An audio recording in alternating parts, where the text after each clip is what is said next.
السلام علیکم خاتون حضرات، پروگرام مخاطبہ کے ساتھ میں ہوں آپ کا ہوسٹ محمد خان. ناظرین، آج ہمارے ساتھ ہے حاجی فدا محمد ناشاد صاحب. آپ پہلے گلگت بلتستان کونسل کے اور بعد ازاں گلگت بلتستان قانون ساز اسمبلی کے ممبر رہیں اور ساتھ ہی ساتھ متعدد حکومتی عہدوں پر فائز رہیں. ناظرین، آپ کو بتاتا چلوں، حاجی فدا محمد ناشاد صاحب 27 سال سے اپنے حلقے کی نمائندگی کر رہے ہیں. سر، بہت شکریہ آپ نے ہمیں ٹائم دیا. مہربانی. میں آپ کا شکر گزار ہوں، آپ نے ہمیں ٹائم. سر، سب سے پہلے تو ہم آپ کے تعلیمی پس منظر کے حوالے سے جاننا چاہیں گے، آپ نے کہاں تک تعلیم حاصل کی؟ میں نے پنجاب یونیورسٹی سے گریجویشن کی ہے، لیکن وہ گریجویشن میں نے پرائیویٹ لی کر دی ہے. ویسے جو ہماری بنیادی تعلیم تو میرے اپنے گاؤں کے پرائمری اسکول سے میں نے تعلیم حاصل کی. اس کے بعد پھر ہائی اسکول میں نے داخلہ لیا. اس وقت ہائی اسکول ابھی جو یہاں گرلز کالج ہے اس کے اوپر کارفے پٹوک کہتے تھے. کارفے پٹوک پرتاپ گڑھ نامی ایک اسکول تھا جو پرتاپ سنگھ کے زمانے میں شاید بنی ہوئی تھی، اسی لیے اس اسکول کا نام پرتاپ گڑھ تھا. تو وہاں ہم نے داخلہ لیا. بعد میں یہ جو ہائی اسکول نمبر 1 جب بن گیا تو ادھر ہم چلے گئے اور وہاں سے میں نے میٹرک کی. میٹرک کرنے کے بعد میں سرکاری ملازمت میں آیا. سرکاری ملازمت کے دوران جو ہے میں نے پھر BA تک کی تعلیم حاصل کی اور 15 سال ملازمت کرنے کے بعد میں نے ملازمت کو چھوڑا اور چھوڑ کے پھر کاروبار کی طرف آیا. اللہ کا فضل و کرم ہے، ہم نے چھوٹے پیمانے پر کاروبار شروع کیا تھا، لیکن ہمارے چند اور دوست ہمارے ساتھ مل گئے تو ہم 5 افراد نے مل کر کمپنی بنایا. تو یہ جو مشبرم ٹرانسپورٹ یہ بھی ہماری کمپنی کی ہے، مشبرم ہوٹل ہماری کمپنی کی ہے.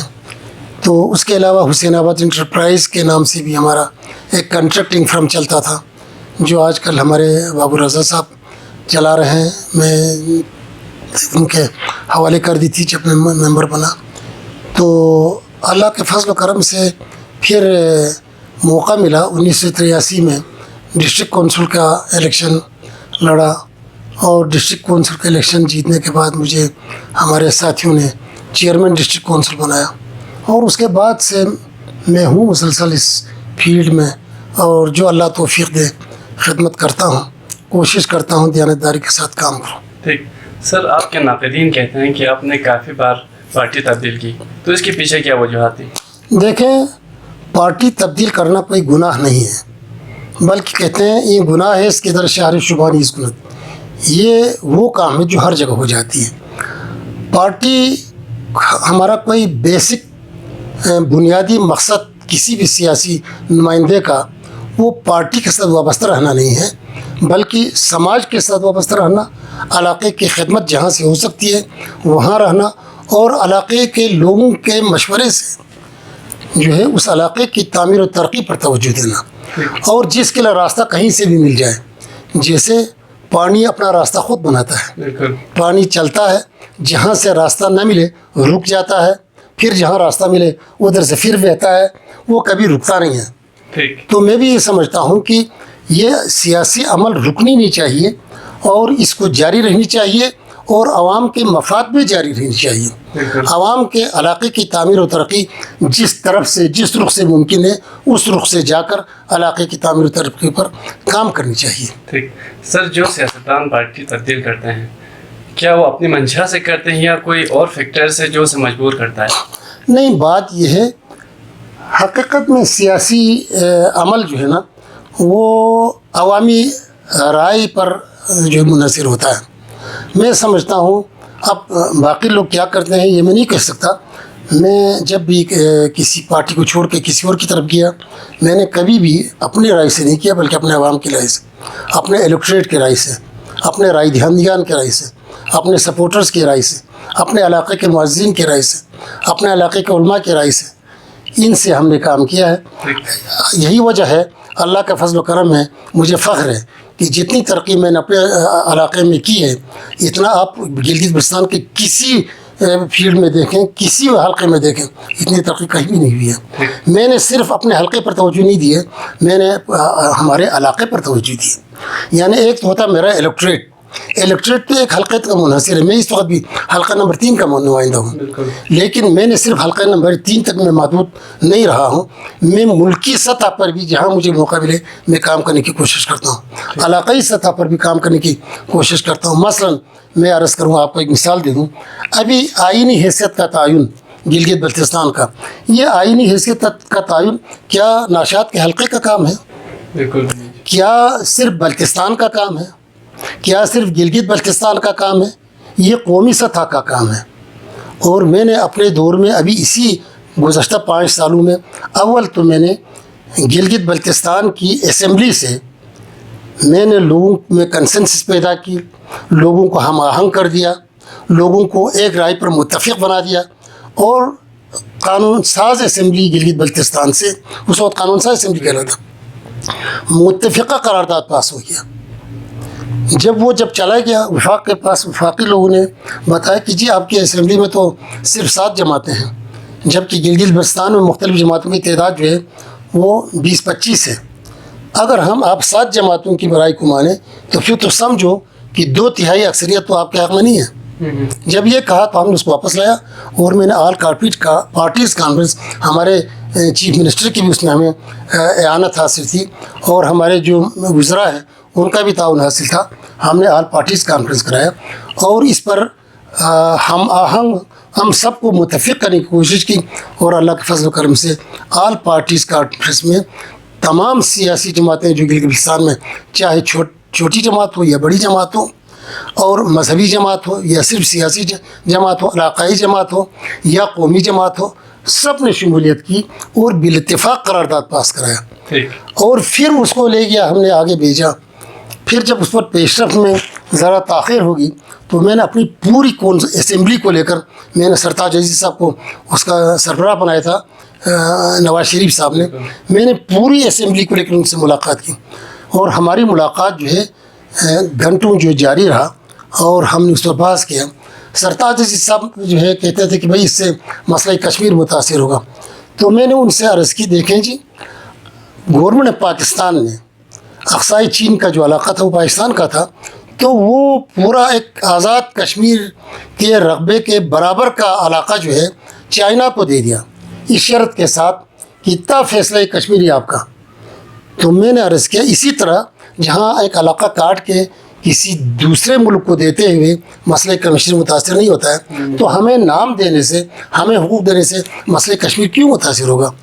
آپ اس میں بھی یہی کہہ سکتے ہیں کہ بھائی تا فیصلہ کشمیر ہم آپ کو آئینی حقوق دیتے ہیں. اس پر وہ جو ہے ہماری اس رائے کو کا احترام کیا, کام میں ایسے ہی سفارشت کر لوں, اور انہوں نے ایسی سفارش کی ہے جس کو بعد میں یہ جو جسٹس ثاقب نثار صاحب نے اپنے عدالتی فیصلے میں بھی اس کی پوری کارروائی کو مینشن کیا ہے. بالکل. تو یہ صرف علاقے کا مسئلہ, قومی مسئلہ تھا, ہے نا جی. بالکل سر. گلگت, یہ میں نے ایک مثال دے دی, ایسی کئی مثالیں میرے پاس موجود ہیں, میں ان کو گنوں تو آپ کے پاس وقت کی کمی ہوئی ہے. سر گلگت بلتستان کاز کے لیے آپ کا کردار اور آپ کی پارٹی کا کردار تو ہم نے جان لیا. سر ہم یہ جاننا چاہیں گے کہ آپ نے ایک بار مذہبی پارٹی کی مذہبی جماعت کی ٹکٹ سے بھی آپ نے الیکشن کنٹیسٹ؟ نہیں, کبھی نہیں کیا. پرابلم سے نہیں؟ کبھی نہیں کیا, کبھی نہیں. میں بلا مقابلہ آیا ہوں, میں بلا مقابلہ آیا ہوں 1999 کے الیکشن میں, اور اس وقت پیپلز پارٹی نے میرے ساتھ تعاون کیا, مسلم لیگ نے میرے ساتھ تعاون کیا, اور تحریک اسلامی جو آج کل ہیں وہ اس وقت تحریک جعفریہ کا نام تھا, انہوں نے میرے ساتھ تعاون کیا. تمام جماعتوں نے تعاون کی, لیکن میں مذہبی جماعت کے پلیٹ فارم سے میں نے کبھی الیکشن نہیں لڑا. ٹھیک سر. ان کی تعاون حاصل تھی, مجھے تعاون حاصل تھی. سر اب بھی شاید ان کی تعاون حاصل ہو, یہ کوئی بعید نہیں ہے. آپ گلگت بلتستان اسمبلی کے متعدد اہم عہدوں پر فائز رہے. ہاں جی. تو آپ اپنے آپ کو کیا کہلانا پسند کریں گے, ایک خوش قسمت سیاستدان یا ایک کامیاب سیاستدان؟ آپ جو چاہے کہیں, میں اپنے آپ کو خوش قسمت سیاستدان سمجھتا ہوں, کیونکہ اس اسمبلی میں سینئر ترین نمائندہ ہوں. مجھے اللہ نے بہت موقع دیا. میں ڈسٹرکٹ کونسل میں رہا, اور ڈسٹرکٹ کونسل کی چیئرمین کی حیثیت سے میں واحد چیئرمین تھا. اس سے پہلے کسی چیئرمین کو یہ توفیق نہیں ہوئی تھی کہ اپنے اسمبلی کے ممبروں کو ایکسپوجر وزٹ کرائے. میں نے اپنی پوری اسمبلی کو لے کر آزاد کشمیر کا وزٹ کرایا, یہ جو اسمبلی نہیں ہمارے ڈسٹرکٹ کونسل کو لے کر. صوبہ سرحد کا وزٹ کرایا, پنجاب کا وزٹ کرایا, اور ان کو ہم نے شعور دلایا. اور یہی وجہ ہے کہ اس وقت ہمارا بجٹ بڑا لمیٹڈ تھا. بجٹ جو ہے اس وقت لاکھوں میں تھا, اور میں نے جنرل صفدر صاحب اس وقت مارشل لا ایڈمنسٹریٹر تھے 83 کے دوران, تو مارشل لا ایڈمنسٹریٹر صاحب کو بلایا اور یہاں ہم نے میٹنگ کر کے اپنے بجٹ کو بھی کئی گنا بڑھا دیا. اور اس کے بعد پھر ڈسٹرکٹ کونسل کے ذریعے کچھ کام ہونے لگا, ورنہ اس سے پہلے تو ڈسٹرکٹ کونسل کا کام یونین کونسل کی سطح کا ہوتا تھا. بالکل سر, آپ ڈپٹی ایگزیکٹو کے ہوتے تھے, ڈپٹی چیف ایگزیکٹو. ہاں جی, ڈپٹی چیف ایگزیکٹو کے ہوتے تھے. سر, بحیثیت سیاستدان ایک عامر کا ساتھ دینا, جنرل مشرف کا ساتھ دینا, کیا یہ آپ کا اچھا فیصلہ تھا؟ میں عرض کرتا ہوں, میرا علاقہ جو ہے نا, یہ ابھی تک اس کو ہمارے ملکی ایوانوں میں ہمیں کوئی نمائندگی حاصل نہیں ہے. ہماری آج بھی حیثیت جو ہے وہ ایک پاکستان کے دوسرے شہریوں کی طرح نہیں ہے. ہم اس وقت اپنے آپ کو ان چیزوں کا پابند سمجھیں گے, آئین پاکستان کا پابند سمجھیں گے, جب ہمیں آئینی حیثیت حاصل ہو. میں سمجھتا ہوں یہاں میں نے عرض کیا, ہم نے اپنے علاقے کو کی تعمیر و ترقی دیکھنا ہے. پرویز مشرف نے بھی بہت اچھا کام کیا ہے, میں اس کا شکر گزار ہوں آپ بھی آج بھی, اس لیے کہ پرویز مشرف کے دور میں نے ان سے 28 پروجیکٹ لے لیے. 28 پروجیکٹ. اس وقت آپ کو جب عرب کہتے تھے تو لوگ سعودی عرب سمجھتے تھے, عرب کے نام سے بھی لوگ واقف نہیں تھے. اس وقت میں نے یہ 28 پروجیکٹ لے لیے, جس میں آپ کے یہیں قریب ستپارہ ڈیم کا پروجیکٹ ہے نا جی. ستپارہ ڈیم کا پروجیکٹ میں نے صرف پرویز مشرف سے ہی لیے, اور میں نے جو پروجیکٹ لے لیا 28 پر, ان کی پروجیکٹ کاسٹ جو ہے 18 ارب روپے کا ہے. تو کیا یہ میں نے غلط کیا؟ ہم نے علاقے کی تعمیر و ترقی کے لیے کام کیا. ہم نے عامر سے پیسے لیا لیکن علاقے پر خرچ کیا, میں نے اپنی ذات پر خرچ نہیں کیا. میں نے آج تک اپنی ذات کے لیے میں نے کوئی کام نہیں کیا اللہ کے فضل و کرم سے. سر, آپ کے نزدیک گلگت بلتستان کو سب سے زیادہ کس کے دور حکومت میں ترقی حاصل ہوئی؟ سب سے زیادہ جو ہے میاں نواز شریف صاحب کے دور میں. پرویز مشرف نے بھی کیا ہے, اس کے بعد نواز شریف صاحب کے دور میں. میں عرض کرتا ہوں, میں جب ڈپٹی چیف ایگزیکٹو بنا تھا, اس سے پہلے پاکستان کی فیڈرل PSDP وفاقی ترقیاتی پروگرام میں آپ کے پاس صرف 2 پروجیکٹ تھے, 2 منصوبوں سے نہیں تھا. ایک اسکردو کا ایئرپورٹ, ایک گلگت کا ایئرپورٹ. تیسرا کوئی منصوبہ ہے تو آپ مجھے بتائیں. البتہ یہ شاہراہ ریشم بنا, چائنا والوں نے اپنی ضرورت کے لیے بنایا, ہماری ضرورت کے نہیں بنایا تھا. ہم اس سے مستفید ضرور ہو گئے لیکن ان کی اپنی ضرورت تھی.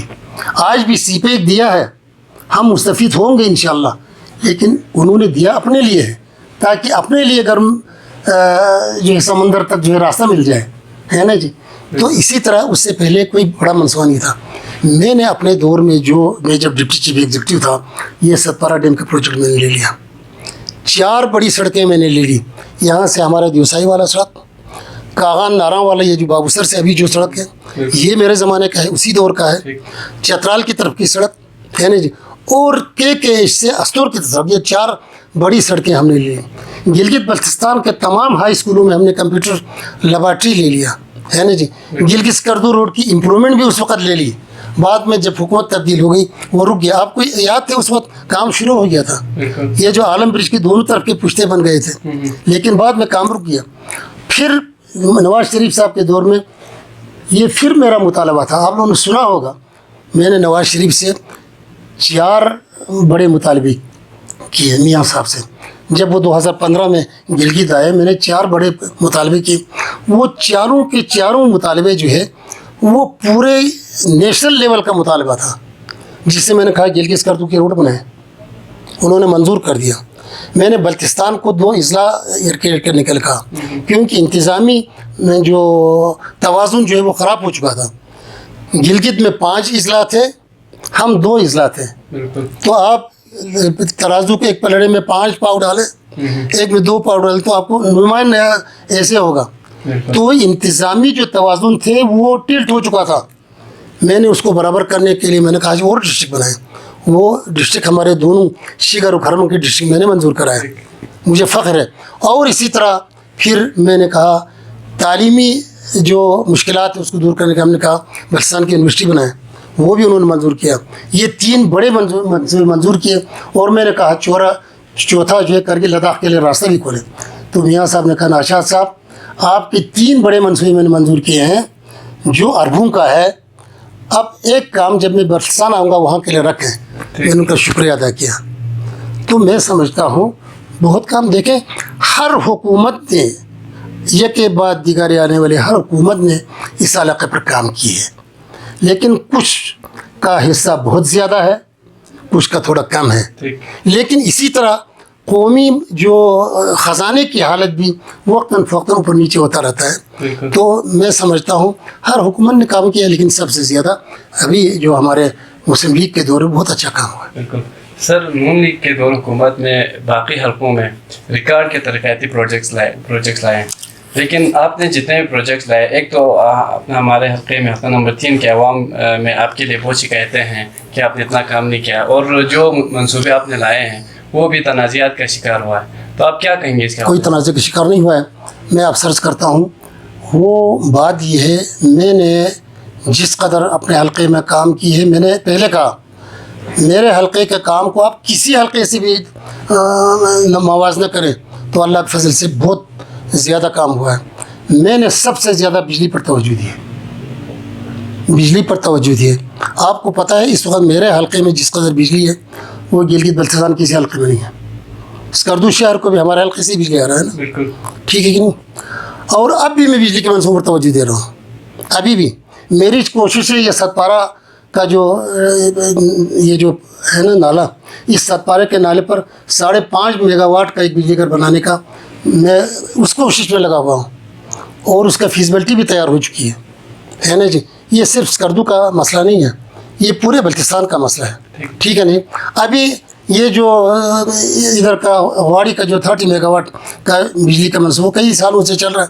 اس سال بھی ابھی PSDP میں نہیں آیا, لیکن اس کی ٹرانسمیشن لائن اسکردو تک لانے کے لیے 100 کلومیٹر کا لائن میں منظور کرایا ہے نا جی.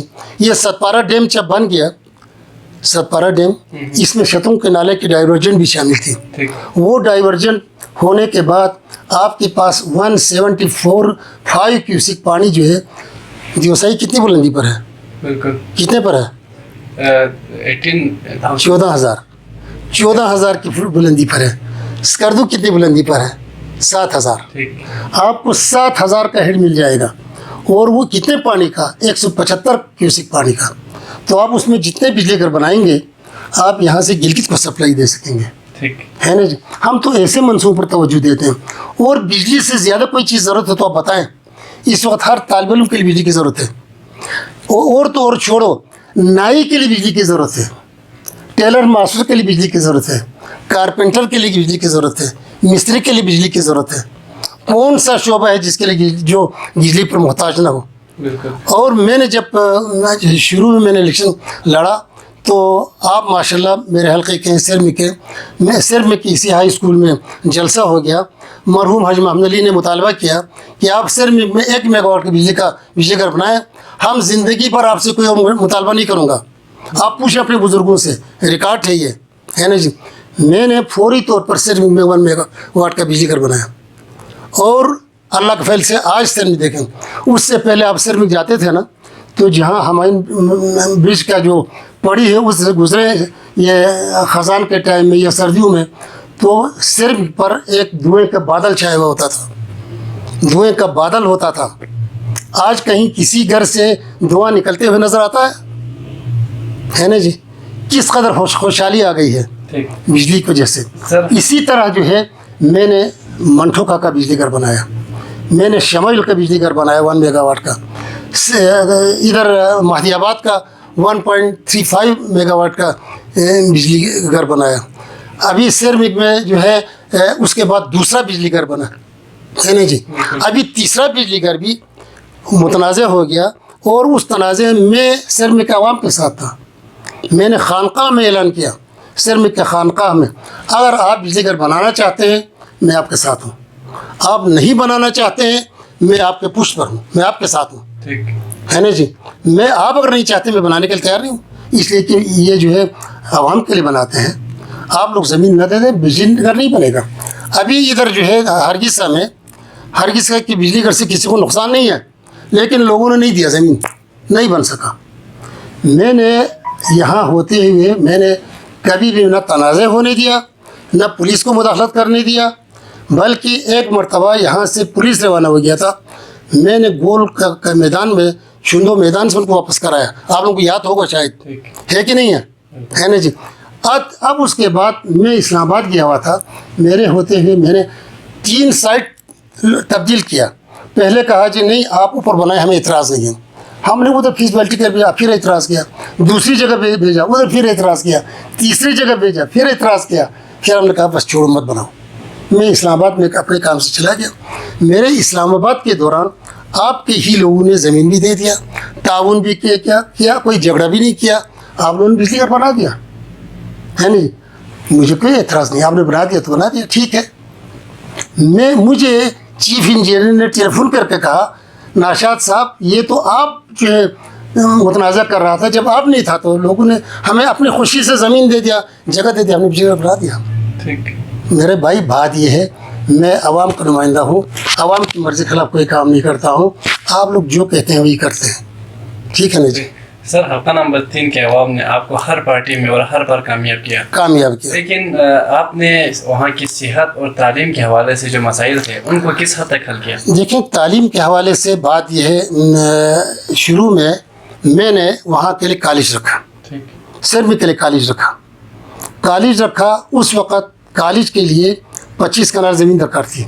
حاج محمد علی صاحب فوت ہو گئے، خدا مغفرت کرے۔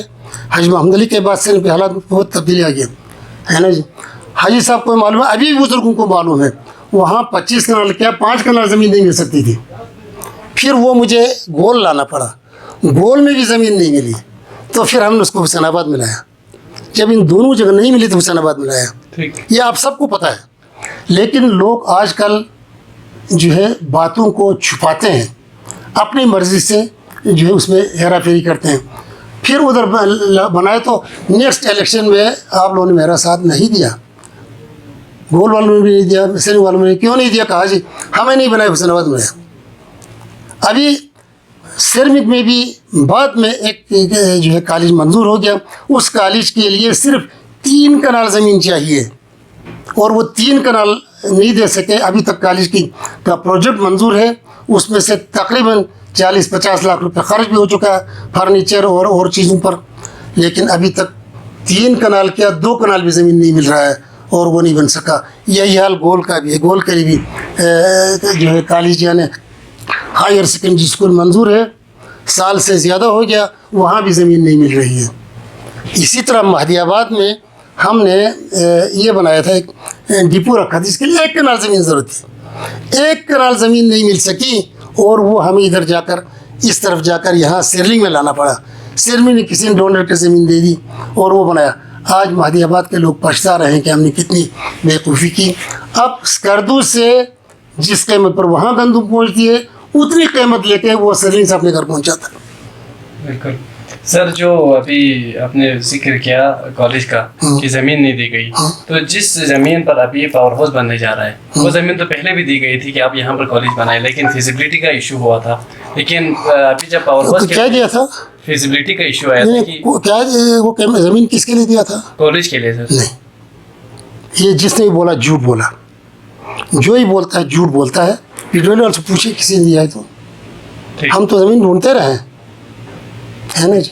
البتہ زمین دی تھی ادھر آپ کا جو ابھی جو ڈاکٹر سکندر صاحب جہاں اسپتال جو ہے وہ جو ڈسپنسری سے ڈاکٹر سکندر صاحب کو پھر پارٹی کے زمانے میں انہوں کو دے دیا، اس کے پیچھے جو نشیب ہے جہاں پانی دریا کا پانی آتا ہے کہ نہیں آتا ہے، آپ بتائیں گرمی میں ابھی پانی آیا ہوا ہے، ٹھیک نا، وہ جگہ کہا وہاں بناؤ دریا کے کنارے، تو پی ڈبلیو نے کہا یار یہاں نہیں بن سکتا، یہاں تو دریا کا پانی آتا ہے، ہم دریا میں بنائیں گے کل یہ کسی سیلاب میں بہ جائے گا، تو ہم ایسا کام نہیں کرتے۔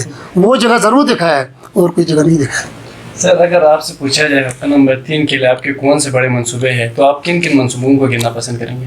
دیکھیں بڑے منصوبے، اب مجھ سے پہلے آپ کے وہاں جو ہے مڈل اسکول تھا، ہائی اسکول نہیں تھا سرونگ میں، ہے نا جی، ہائی اسکول اپ گریڈیشن میں نے ہی کیا، ہے نا جی۔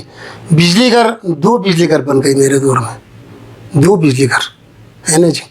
اور دریا پہ اس کنارے سے لے کر اس کنارے تک لگا ہے کہ نہیں لگا ہے؟ دریا کا پن ہے نا جی یہ.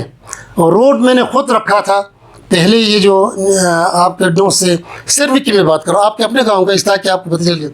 ادھر سے ڈونس کی پڑی سے جو ہے روڈ رکھا تھا پورے ادھر سے سارگا چند تک مین روڈ تک. ڈاکٹر نیاز کا میں شکر گزار ہوں, وہ خود اپنے گاؤں میں چلے گئے میرے ساتھ لوگوں کو آمادہ کرنے کے. لوگوں نے زمین نہیں دی, وہ سکیم منظور کرنے کے بعد ہمیں ڈراپ کرنا پڑ دیا. ابھی آپ کے لوگوں کے مطالبے پر ایک اور روڈ رکھا کہ وہیں سے ڈونس سے لے کر آگے ڈولو تک کا.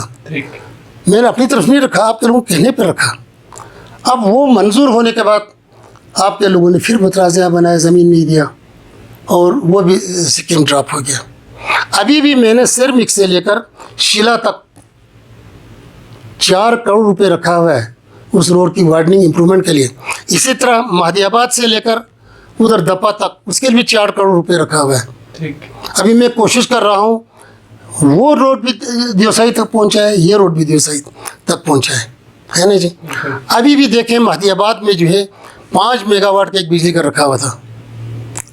یہ جتنے بھی بجلی گھر بنتے ہیں وہ صرف گاؤں کے لیے نہیں ہوتا ہے, وہ پورے علاقے کے لیے ہوتا ہے. 5 میگا واٹ کا رکھا تھا. بعد میں PWD نے کہا جی 5 میگا واٹ کے لیے تو بجٹ وفاق سے لینا پڑتا, ہم اتنا نہیں کر سکتے. اب وہ 3 میگا واٹ پر ہم سروے کر چکے ہیں. اسی طرح گول میں 1 میگا واٹ کا بجلی گھر رکھا ہے. وہ 1 میگا واٹ کا بجلی گھر بھی جب آپ لوگوں نے کہا وہ بجلی گھر مت بناؤ, اس لیے میں نے ادھر رکھا تھا.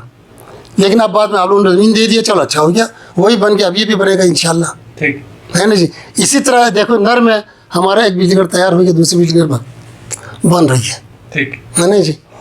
تو ہم نے کسی شعبے میں جو ہے مہدی آباد میں آپ دیکھیں, مہدی آباد میں یہ مجھ سے پہلے وہاں پرائمری اسکول تھا گرلس کے لیے, میں نے مڈل اسکول بنایا, بعد اس کو ہائی اسکول کر دیا.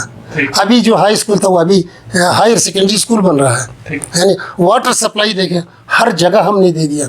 اسی طرح پرائمری اسکول کا جال بچھا دیا. میرے حلقے میں کوئی گاؤں ایسا نہیں ہے جہاں پرائمری اسکول نہ ہو.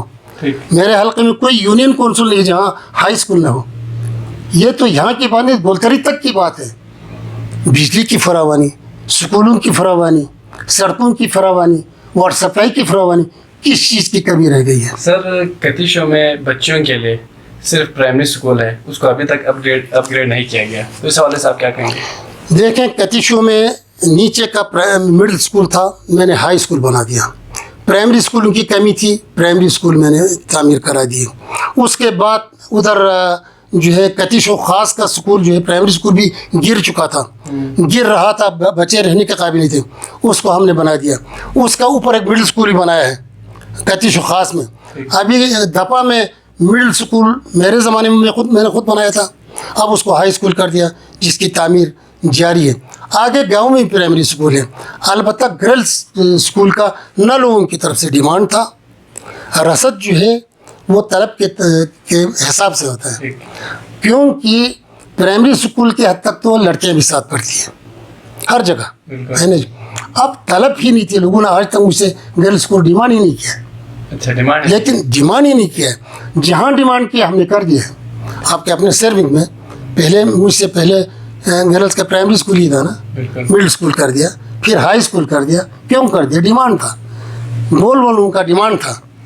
پرائمری اسکول کر دیا, پھر مڈل اسکول کر دیا, پھر ہائی اسکول کر دیا, ہے نا جی. ابھی ہم ہائر سیکنڈری اسکول بھی ادھر رکھا ہوا ہے. اسی طرح آپ جہاں بھی دیکھیں گے طلب کے ساتھ رسد ہوتی ہے. لوگوں نے جو ڈیمانڈ کیا ہم نے لوگوں کے مطالبات کو پورا کرتے گئے. اس کے علاوہ اپنے سوچ میں بھی جو بہتری ہے ہم لوگوں کے ساتھ پیش کیا, ہم یہ بھی کرنا چاہتے ہیں. سر کتیشو کے حوالے سے ایک اور کویشچن ہے کہ وہاں پر پہلے 10 بیڈ کا ہاسپٹل منظور ہوا تھا یہ پیپلز پارٹی کے دور میں, لیکن پیپلز پارٹی کے دور میں کبھی نہیں ہوا تھا. جس نے کہا آپ کو جھوٹ بولا, یہ میں نے خود پر رکھا ہے. ابھی یہی تو بات ہے بھائی, میرے لوگ آج کل لوگ جو ہے پیپر کی اڑاتے ہیں. یہ جو BHU ہے وہ میں نے خود رکھا ہے. BHU میں کتنے بسترے ہوتے ہیں؟ 10 بیڈس کا ہوتا تھا. ہاں تو BHU رکھا ہوا ہے نا جی, بن رہا ہے, مکمل بھی ہو گیا تقریباً, اس سال مکمل ہو جائے گا by end of this year. وہاں پر سنا ہے سر کہ 2 بیڈ کا کوئی ڈسپینسری بننے جا رہا ہے. یار نہیں کون کہتا ہے یار, یہ BHU بن رہا ہے, بیسک ہیلتھ یونٹ بن رہا ہے نا جی.